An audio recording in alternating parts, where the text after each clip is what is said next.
Hello everybody, Markiplier here, and thank you guys so much for being with me through 1,000 videos. It's hard to even imagine how we've gotten from this point, and I really wanted to do something special for the 1,000 subscriber milestone, or not 1,000 subscriber, 1,000 video milestone, and I think this video is really going to explain to you guys how I got from point A to point B, and how you guys have helped change my life, because these things are really important to me because they tell how I became the person that I am, and I really do appreciate you guys for sticking with me. So here we go! I was born on an island in the middle of the Pacific Ocean called Oahu, which is the third largest island of Hawaii, and home to the city of Honolulu, where I was born on a military base. My dad was a career Army man. He had been in the Army 23 years before he retired, and apparently, while he was stationed in Korea, he met my mom. A pretty common story I've heard, but the result of them meeting was me, a beautiful baby. That is not really beautiful there, but my artistic skills are lacking. Anyway, regardless of all of that, I was born, and I was born awesome and muscular. I was a gigantic baby, apparently, which my mom reminds me of every once in a while. I was 10 pounds and 3 ounces, and therefore they named me Mark. All muscle, of course. Don't doubt me! Shortly after I was born, my dad retired from the military to pick up a job as a layout artist for a book company of some sort. But either way, we ended up in Cincinnati, Ohio, of all places. Not really sure why, because I don't think we really have any family here. Either way. We moved into this awesome home with a gigantic backyard that led into these really amazing woods where me and my brother spend most of our time. I mean, if we weren't on the computer, we were out in the woods playing in the creek, picking up tadpoles, cutting vines, swinging on them. I mean, we really bonded together over those woods, and that's one of the things that I miss most about that house. But when we weren't in the woods, we were playing on this magical device called the computer that my dad introduced us to at a very early age. I mean, seriously, this thing blew my mind at the time because I could not imagine ever living without it. I mean, he told me stories about how computers were ancient and filled up entire rooms, but I was just flabbergasted that it could do what it did. I didn't even know about the internet back then. There were a few games on the computer, but the real experience that I got from gaming came from the Super Nintendo system that my brother got for Christmas. I mean, this thing was the reason that me and my brother are so close today, because we played so many games together with it. That's my brother over on the left. His name is Tom, and that's me on the right. As you can tell, I am still more awesome, but he's a pretty cool guy, and I don't think I'd be who I am today without him. Sadly, it wasn't all happy times back then. My dad and my mom fought a lot, and by fought a lot, I mean my mom fought a lot, and my dad had to reciprocate. She wasn't happy where she was, and, well, we didn't understand why, but me and my brother just tried to distract ourselves with video games. You know, try to ignore it what we can.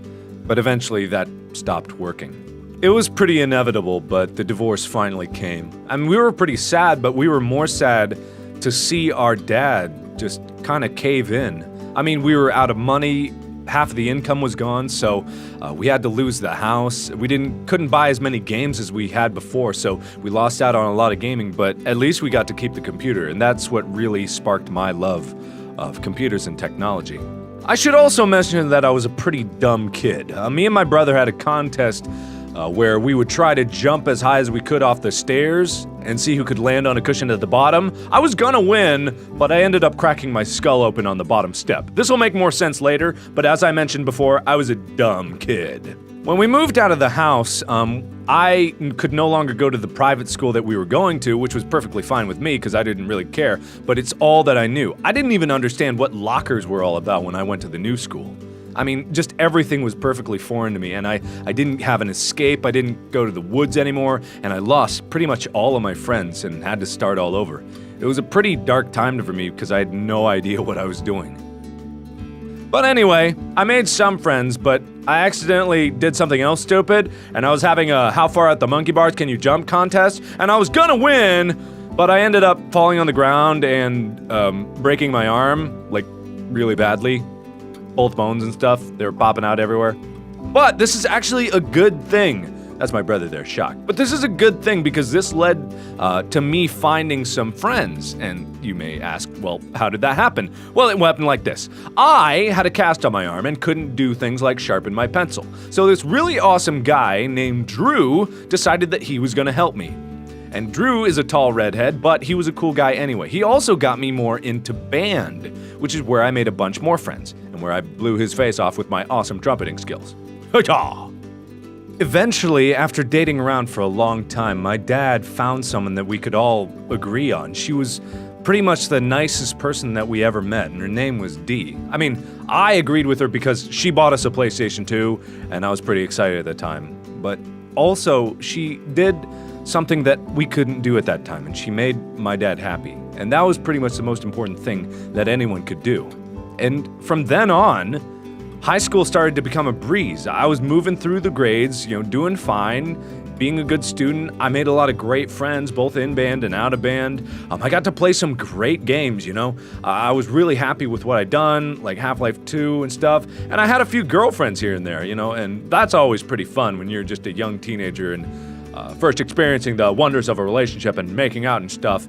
That was pretty cool. And all in all, things were looking up from that period where we didn't really have anything and didn't have games again, and we're kind of unhappy drifting through life. So things were looking up all the way to going to college, and I was really excited to finally be able to go out on my own. But then my father brought me some bad news. He put a piece of paper in front of me and just let me read it without saying anything. And I was a pretty smart kid, so I understood every word that it said, all the techno mumbo jumbo, but the main thing is that in basically big bold letters it said cancer, and the really bad kind of cancer. So that was a really tough time for me because I kind of lost sight of what I was doing. Everything seemed kind of clear to me before, but right now everything was kind of just getting away from me. I thought I knew exactly what I wanted to do, which was make video games. I wanted to do it. My dad didn't agree with me, but I thought that was what I was going to do. However, I started to realize that games might not work, so I kind of put that off the table and focused on going to engineering. I was originally in civil engineering, but moved into biomedical engineering because they had a medical school program. But that didn't work out either. I didn't want to do that. So I flip-flopped back to engineering again. And then I thought, hey, if I'm going to do what I want to do, I got to do games. And I really couldn't decide what I was going to do with my life. I was kind of at a crossroads and just frustrated. Then 1 year later, we were all home for summer. And my dad was getting pretty bad with cancer. And he wasn't himself anymore. But one morning, we were all woken up by my stepmom, Dee, screaming, and we went downstairs to see that my dad was dying. And the last words that he said to me were, "I love you so much." And I held my dad's hand as he died.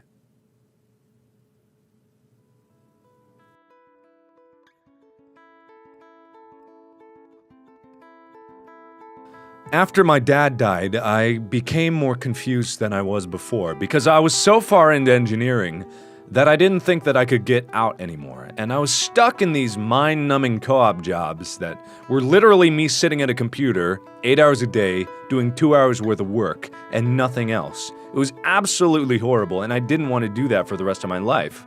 And I didn't have time for games, I didn't have an escape, I had no idea what I was gonna do. So I kind of drifted for a few years. And I dated in and out from girl to girl, but I eventually met this one girl who I kind of liked. She was really cool and really nice, and her name will be Barbara. That's what we're going to call her for now. Her name will be Barbara with a C.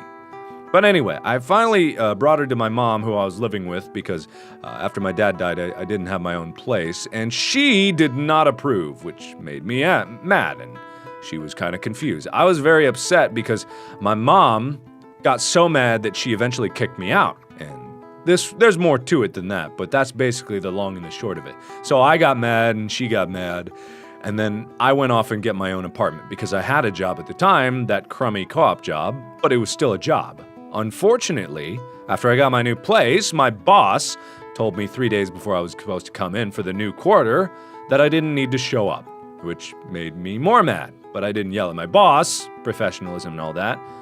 But at the end of the day, I was running out of money and my girlfriend wasn't helping me, and then she started getting mad at me for not being able to do something or other. I can't really remember why she was mad. She was mad so often. But eventually this caused a schism in the relationship, and the stress started to get to me. I was sadder and sadder than I was before, and I just couldn't be in the relationship anymore. But after we left each other, I was stuck alone in my apartment, and I didn't know what to do. And I had this suspicious pain in my side that turned into extraordinary pain in my side. And this extraordinary pain plagued me for a bit until one day I woke up in so much pain that I had to go to the hospital. So I went to the hospital where they told me that my appendix was about the size of a beach ball and needed to come out immediately. They also told me that I had a tumor the size of a fist in my adrenal gland and that needed to come out too, but at a later date. So this was pretty shocking news, and on top of everything that had happened already, I was pretty much stressed enough as it is. But I managed to truck through it somehow, thankfully for reconciling with my mom, and my stepmom was still there for me. The surgeries went well, and I ended up recovering in the hospital for about 2 weeks, and had a lot of time to think about what I'd done. And the more thinking I did, the more frustrated I became. It seemed like everything in my life was completely out of my control, and I had no choice in the matter. So finally, I decided that enough was enough, and I was gonna do what I wanted. But I was still stuck in the hospital, so I got angrier every day. Grr! So when I finally did get out of the hospital, I decided that I was gonna do my own thing. And what I decided I was gonna do was gonna be sketch comedy videos. So I ended up using my tax refund that I had to buy a camera. I ended up doing very little with this camera immediately, so I decided to focus on a few more things before I got started. I got better with my grades in engineering, I decided to dedicate myself to playing games that I wanted to play, and then eventually I decided that I was gonna make my own identity on the internet.